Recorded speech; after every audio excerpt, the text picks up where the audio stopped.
ভিটিভিতে আপনারা সবসময় বাংলাদেশের বাতাবি লেবুর বাম্পার ফলনের খবর জেনেছেন। আজ আমি আপনাদের জানাবো চায়নার বাতাবি লেবুর ফলনের খবর।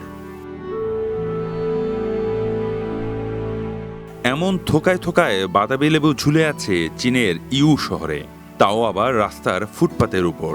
দেখলেই পেরে খেতে মন চায়। পর্যটক না হলে ট্রাই মারতাম নিশ্চিত, অন্তত ঢিল ছুটতাম। যাই হোক, সারি সারি বাতাবি লেবুর প্রতিটি গাছে পর্যাপ্ত ফলন হয়েছে। প্রতিটি বাতাবি লেবু, যা কিনা আমরা জাম্বুরা নামে চিনি, পরিপক্ক হয়েছে খাওয়ার জন্য। ইউ শহরের আমার হোটেলের পাশেই এমন মনোরম দৃশ্য। তবে অবাক করার মতো বিষয় হচ্ছে, চায়নারা কেউই এসব গাছ থেকে ফল পেরে খায় না। পাকা জাম্বুরা গাছের নিচে পড়ে থাকলেও কেউ তা ধরছে না। এই অবস্থা আমি অস্ট্রেলিয়াতেও দেখেছি। মূলত রোগের আশঙ্কায় রাস্তার গাছের ফল খান না তারা।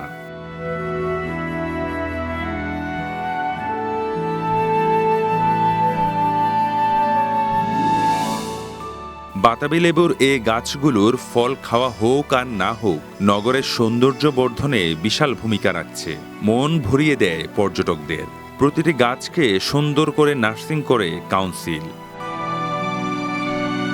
আমরাও কিন্তু পারি নিজের দেশের ফুটপাতে বেশি করে গাছ রোপণ করতে, প্রাধান্য দিতে ফলজ গাছকে। ভালো থাকুন, দেখা হবে পরবর্তী কোনো দেশে। আর হ্যাঁ, অনুগ্রহ করে আমার চ্যানেলটিকে সাবস্ক্রাইব করুন।